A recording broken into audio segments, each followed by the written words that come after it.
और चलिए खबर तफसील से देखेंगे। बात बड़ी खबर की, लालू प्रसाद को रिम्स परिसर में ही बने रिम्स निदेशक के बंगले में शिफ्ट करने की तैयारी चल रही है।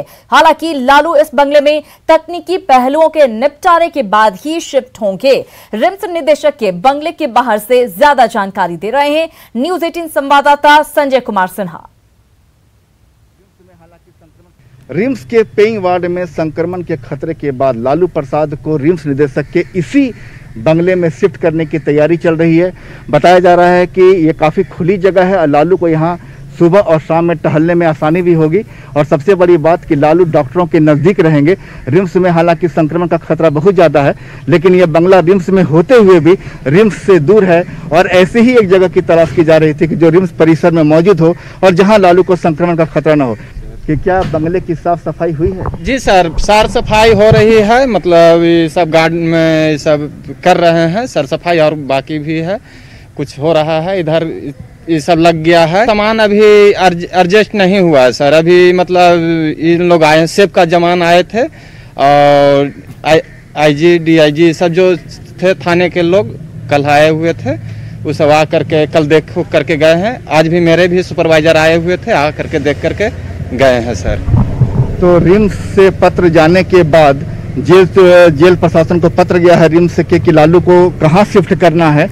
इस पर फाइनली जो फैसला होगा, अंतिम फैसला होगा, वो फैसला जेल प्रशासन की ओर से लिया जाएगा। हालांकि रिम्स की तरफ से ये सुझाव दिया गया है कि लालू को रिम्स निदेशक के बंगले में शिफ्ट किया जाए तो बेहतर होगा। लालू डॉक्टरों के नज़दीक रहेंगे, अस्पताल के नज़दीक रहेंगे और फाइनली इस पर फैसला जो है वो जेल प्रशासन की ओर से लिया जाएगा। क्लियरेंस आने के बाद ही लेटर हालांकि भेज दिया है और जेल प्रशासन की ओर से अभी वापसी जो पत्र होती है वो अभी तक रिम्स को नहीं मिल सकी है। कैमरामैन शाहनवाज के साथ संजय कुमार सिन्हा, न्यूज 18 रांची। तो यही वो बंगला है जहां पर लालू शिफ्ट होंगे। रिम्स के अधीक्षक ने कहा कि लालू को रिम्स डायरेक्टर के बंगले में शिफ्ट करने में कोई परेशानी नहीं है। आदेश मिलते ही लालू शिफ्ट हो जाएंगे। की अड़चन हमारे तरफ से कुछ नहीं है। हम लोगों ने प्रस्ताव जेल प्रशासन को दे दिया है, उसकी कॉपी आईजी प्रिजन को दे दी है हमने और एसएसपी को भी हमने बता दिया है अपने पत्र के माध्यम से। वो लोग भी तत्पर ही होंगे और जैसे ही होगा तो वो शिफ्ट हो जाएंगे। क्योंकि हमारे लिए बस उनका हेल्थ कंसर्न है कि अभी तक कोविड निगेटिव हैं, उनके सेवादार कोविड पॉजिटिव हो गए हैं, इसलिए उनका शिफ्ट करना वहाँ से बहुत ज़रूरी है। मैंने पेइंग वार्ड में उनको रखा गया है, उसके दूसरे तल्ले में और तीसरे तल्ले में कोविड पॉजिटिव पेशेंट रखे जा रहे हैं, उनका इलाज हो रहा है। तो इस कारण से और समाज में या मान लीजिए कि रांची के अंदर बढ़ते हुए संक्रमण दर को देखते हुए ये जो है कि एक हम लोग को मैंने मन में बात आई कि अगर शायद इनको हम लोग यहाँ पर ज़्यादा दिन तक रखेंगे तो हम लोग हो सकता है कि इनको संक्रमित कर दें। तो चिट्ठी का इंतजार हो रहा है। चिट्ठी पहुंचते ही लालू यहां पर शिफ्ट हो जाएंगे। चलिए आगे बढ़ते हैं, बात बड़ी खबर की करते हैं। बड़ी खबर पाकुड़ से है, जहां बंगाल की सीमा पर चांदपुर ब्रिज को तोड़ा जा रहा है। यहां ब्रिज को तोड़कर नए सिरे से पुल का निर्माण किया जाना है। पाकुड़ धुलियान पथ पाकुड़ और बंगाल को दरअसल जोड़ता है। इस पुल को पाकुड़ की लाइफ लाइन पथ माना जाता है। मौके से ज्यादा जानकारी दे रहे हैं न्यूज 18 संवाददाता कुंदन कुमार। यह चांदपुर ब्रिज है और चांदपुर ब्रिज को तोड़ने का काम किया जा रहा है। यह पश्चिम बंगाल और झारखंड के सीमा पर यानी पाकुड़ जिला के बॉर्डर पर है और इस ब्रिज को तोड़ने के बाद पाकुड़ जिला के अर्थव्यवस्था पर काफ़ी प्रभाव पड़ेगा। पाकुड़ जिले के यह जो रोड है पाकुड़ धुलियान पथ, यह लाइफ लाइन माना जाता है। पाकुड़ जिला से तमाम ट्रकें पत्थर चिप्स लेकर के बंगाल जाती है और बंगाल से विभिन्न राज्यों में जाती है। लेकिन अब इस रास्ते पाकुड़ जिला से पत्थर चिप्स लेकर ट्रक नहीं जा सकेगी, क्योंकि पत्थर से भरा हुआ ट्रक का परिचालन पर रोक लगा दिया गया है। यहाँ पर एक छोटा सा डाइवर्सन बनाते हुए सबवे बना दिया गया है, जिससे छोटी वाहन तो जा सकती है लेकिन लोड वाहन नहीं जा सकती है। अब यह काम कब तक चलेगा और कब तक पूरा होगा, यह एक बड़ा सवाल बना हुआ है। यहाँ पर तमाम लोग इस बात को लेकर के चिंतित हैं कि जितने ट्रक ड्राइवर और मालिक और ट्रक में काम करने वाले मजदूर तमाम लोग बेरोजगार हो चुके हैं यहाँ पर, और अब लोग इस बात का इंतजार कर रहे हैं कि यह काम जल्द से जल्द अगर पूरा नहीं हुआ तो पाकुड़ जिले में राजस्व का नुकसान भी निश्चित रूप से होगा। कुंदन कुमार, न्यूज 18 पाकुड़। बड़ी खबर चाईबासा से है, जहां नक्सली संगठन भाकपा माओवादी के मंसूबों को सुरक्षा बल के जवानों ने फिर से विफल कर दिया। नक्सलियों ने सर्च ऑपरेशन में शामिल जवानों को उड़ाने के लिए कई केन बम यहां पर लगाए थे, जिसे सुरक्षा बलों ने समय रहते बरामद कर लिया। इसमें 20 किलोग्राम तक के 11 केन बम शामिल थे। इसे सीआरपीएफ की बम डिस्पोजल यूनिट ने डिफ्यूज किया। सभी केन बम कच्चे रास्ते में सीरीज में एक दूसरे से जुड़े हुए थे। चाईबासा में गोइलकेरा थाने के कुरकुटिया से होसीपी जाने वाले रास्ते में सभी केन बम को लगाया गया था और निशाना थे सुरक्षा बल के जवान। यहाँ पर माना अब आपको देते हैं कोरोना अपडेट। झारखंड में कोरोना ने अब तक के सारे रिकॉर्ड तोड़ दिए हैं। सूबे में 24 घंटे में एक साथ 878 कोरोना संक्रमित मरीज मिले हैं। तो झारखंड में कोरोना का महाविस्फोट देखने को मिल रहा है। 24 घंटे में 878 कोरोना पॉजिटिव संक्रमित मिले हैं। ऐसे में झारखंड में कुल कोरोना मरीजों की संख्या 11,366 तक पहुंच गई है, जिसमें से 4,343 लोग ठीक हो चुके हैं, जबकि 6,913 केस अब भी एक्टिव हैं। वहीं कोरोना से अब तक 110 लोगों की मौत हो चुकी है। बीते 24 घंटों की अगर बात करें तो 24 घंटे में सबसे ज्यादा गिरिडीह में 154, देवघर में 131, तो पूर्वी सिंहभूम में 122 पॉजिटिव मरीज मिले हैं। तो झारखंड में लगातार कोरोना के मामले बढ़ते हुए कोरोना विस्फोट झारखंड में हो रहा है।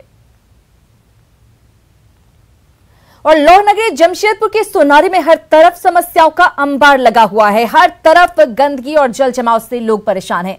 सोनारी के गैर टिस्को इलाके में लोग बिजली की समस्या से भी जूझ रहे हैं। हल्की बारिश से शहर बदसूरत बन जाता है। जल जमाव सरकारी विभाग के स्वच्छता की दावों की पोल यहां पर खोल रहा है। स्लम एरिया है, उस जगह जब जरा भी बरसात होता है इतना अधिक से इतना गंदगी हो जाता है। वहाँ अभी कोरोना फैला हुआ है, हो सकता है डेंगू फैल जाए। बहुत तरह का बहुत ही मतलब उस तरफ कोई सरकार की तरफ से ध्यान ही नहीं। कचरा सफाई नहीं होती है, सफाई कर्मचारी आते हैं तो उन्हें भी वो भी सफाई ध्यान से करते नहीं हैं। ये सब सारी समस्या वहाँ पर है। बिजली का वहाँ समस्या है, वहाँ पर 2 घंटा बिजली रहती है, 4 घंटा नहीं रहती है। उधर धनबाद के कोविड अस्पताल में बहुत बड़ी लापरवाही देखने को मिली है। लापरवाही के कारण ऑक्सीजन सिलेंडर का नोजल ब्लास्ट होने से एक मरीज की मौत हो गई, वहीं एक व्यक्ति घायल हो गया। घटना के बाद पहले तो डॉक्टर और प्रबंधन ने लापरवाही छिपाने की भरपूर कोशिश की, लेकिन अस्पताल में ही इलाज करा रहे दूसरे मरीज ने वीडियो वायरल कर लापरवाही को उजागर कर दिया। पूरे घटनाक्रम में बहुत बड़ी लापरवाही का खुलासा हुआ है। सूत्रों की माने तो ऑक्सीजन चढ़ाने का काम नर्स का है, लेकिन वार्ड बॉय से ही काम कराया जाता है, जिसमें थोड़ी सी असावधानी से एक मरीज की मौत हो गई। ये हार्ट फेल होकर मर गया है। ऑक्सीजन लगा रहा था अपने। तो जो काम नर्स का होता है वो यहाँ पर वार्ड बॉय कर रहा था और नतीजा ये हुआ कि एक शख्स की जान चली। कितना लापरवाही है, कितना लापरवाही है। यहाँ ऑक्सीजन बेचारे को नहीं लगा, अपने से कोशिश किया, ऑक्सीजन ब्लास्ट किया है और ये मर गया है। यहाँ बिल्कुल लापरवाही है और कोई देखभाल नहीं है इस हॉस्पिटल में।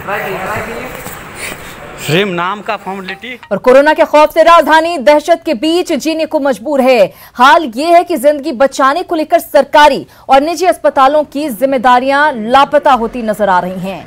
बुधवार को राजधानी रांची में तबीयत खराब होने पर एक मरीज को लेकर उसके परिजनों ने गुरु नानक से लेकर तमाम निजी अस्पतालों के खाक छान दिए, लेकिन उसे कहीं भी भर्ती नहीं लिया गया और उसके बाद मौत हो गई उस शख्स की और शव को लेने में भी आनाकानी किया जा रहा था। 7:30 बजे तो उनको फीवर था, सांस लेने में परेशानी थी, इसलिए हम लोगों ने बोला कि कोविड डेडिकेटेड हॉस्पिटल जो है जहां ये सारी व्यवस्था है आप वहां जाके एडमिट हो जाइए। तो ऐसी कोई बात नहीं है कि हम लोग एडमिशन नहीं लिया, हम एट प्रेजेंट एसिम्प्टोमेटिक पेशेंट को एडमिट कर रहे हैं। सरकारी अस्पताल में बेड नहीं है। सरकारी अस्पताल में मरने के बाद कोई बॉडी लेने को तैयार नहीं है, ठीक है।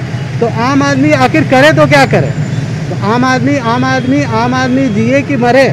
बॉडी का डिस्पोजल या मोर्चरी में रखना बाहर के लोगों का, अपने लोगों का तो मोर्चरी में हम लोग तुरंत रख देते हैं, लेकिन बाहर के लोगों का अगर कोई ब्रॉड डेड केसेज आया तो उसके लिए है कि उसके साथ साथ आदेश भी आता है। ऐसे ही किसी के शव को हम लोग मोर्चरी में नहीं रख सकते हैं, तो वो आदेश आने में लेट हुआ है और जब जैसे ही आदेश आया है उसको मोर्चरी में रख दिया गया है। तो हाल कितना बेहाल है आप देख सकते हैं। एक शख्स की मौत हो जाती है और उसके बाद अब सफाई दी जा रही है। चलिए अब आपको दिखाते हैं एक ऐसा अस्पताल जो अस्पताल कम खंडहर ज्यादा लग रहा है।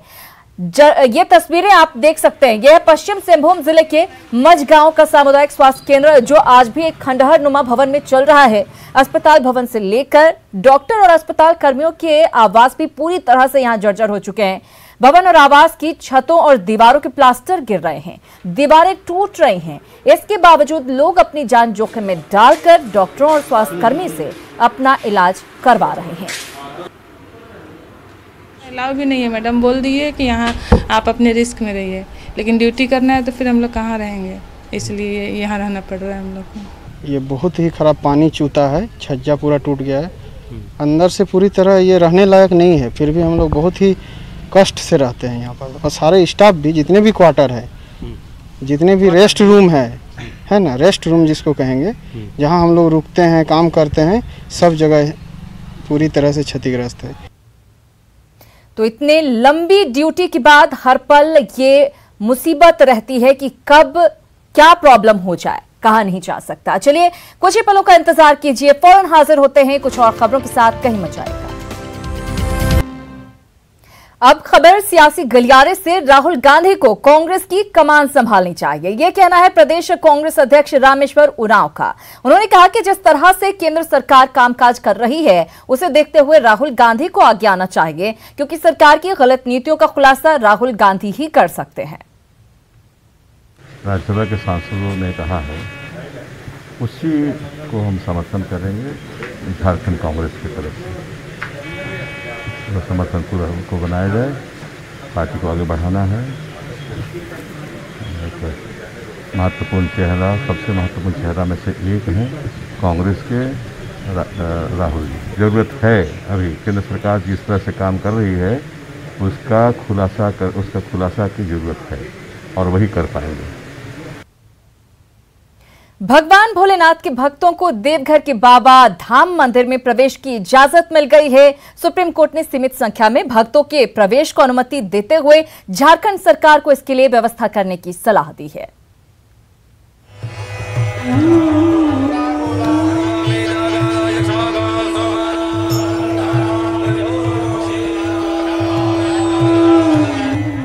सावन के पावन महीने के आखिरी हफ्ते में बाबा भोलेनाथ के भक्तों को बड़ा तोहफा मिल गया।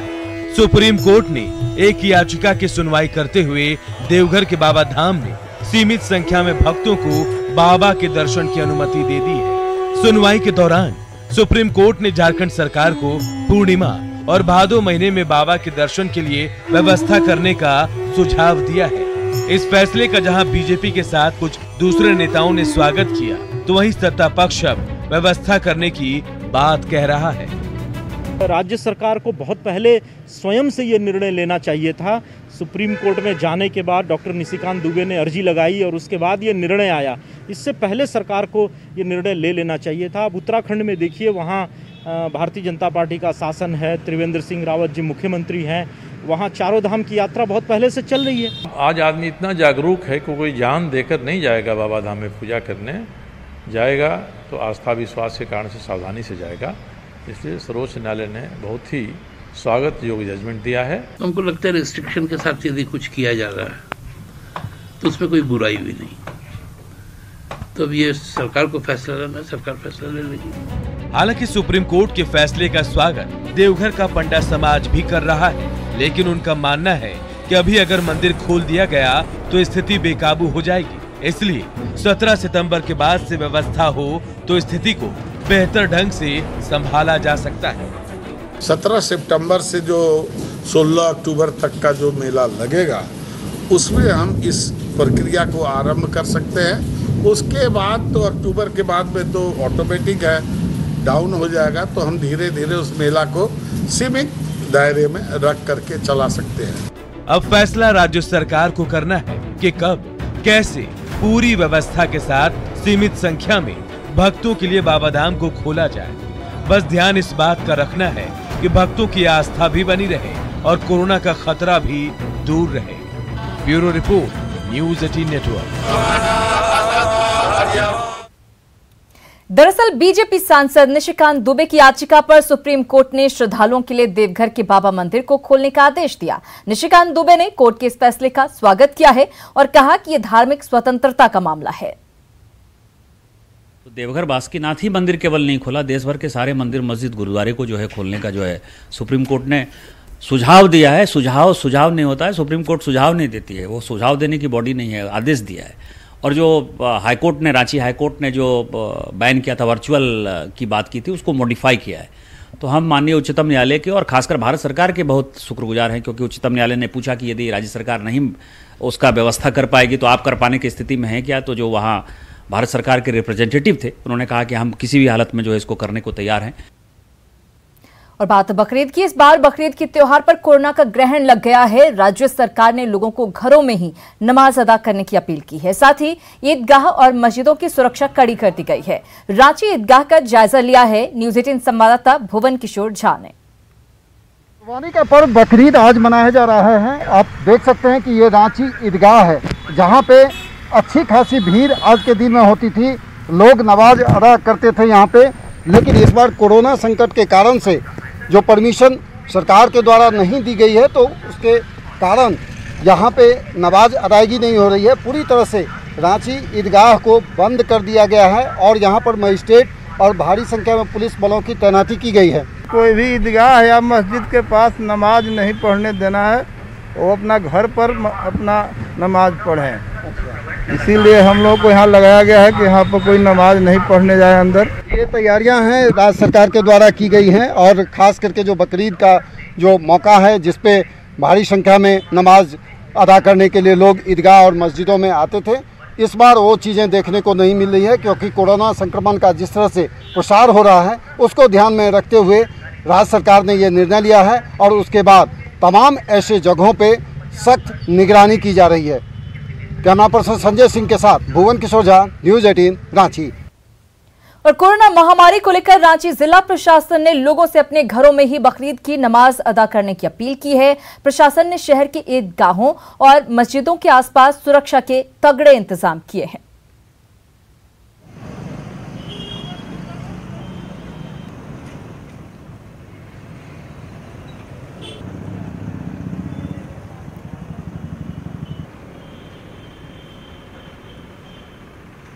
तो बकरीद को लेकर तगड़े इंतजाम किए गए हैं। मस्जिदों और ईदगाहों की सुरक्षा बढ़ाई गई है। कोरोना पर लोग घरों से बाहर ना निकले, लगातार ये निर्देश भी दिया जा रहा है। और ये वीकेंड आपके लिए होने वाला है धमाकेदार, क्योंकि इस बार अमेज़न आपके लिए लाया है एक से बढ़कर एक फिल्में, जिसमें शकुंतला देवी के जरिए विद्या बालन के जलवे दिखाने की बारी, तो वहीं विल स्मिथ दिखाएंगे अपनी बेहतरीन अदाकारी। तो हो जाइए तैयार, इस शनिवार और रविवार को है मनोरंजन की बहार। इस प्राइम डे घर बैठिए एंड डिस्कवर मोर। एक फॉर्मूला पूरे परिवार के लिए, आपके दिल और दिमाग को एंटरटेन रखेगा। इस प्राइम डे होगा मनोरंजन का मजा अब ज्यादा। Amazon प्राइम लेकर आए हैं ब्लॉकबस्टर एंटरटेनमेंट। देखिए विद्या बालन को मैथ्स जीनियस शकुंतला देवी की भूमिका में। मैथ्स में रूल्स नहीं है, सिर्फ जादू है। विल स्मिथ को देखिए जेमिनी मैन में। Benno is as good as you. He is you. None of us are walking out of here देखिए birds of prey unless we work together. सजन India will come. Amazon original में देखिए romantic musical drama Bandish Bandits. प्यार का नाम है Bandish Bandits. Amazon Prime Day, great deals, blockbuster entertainment, brand new launches. Discover joy on 6th and 7th August. और इसी के साथ इस बुलेटिन में इतना ही, लेकिन न्यूज़ 18 बिहार झारखंड पर खबरों का सिलसिला लगातार जारी।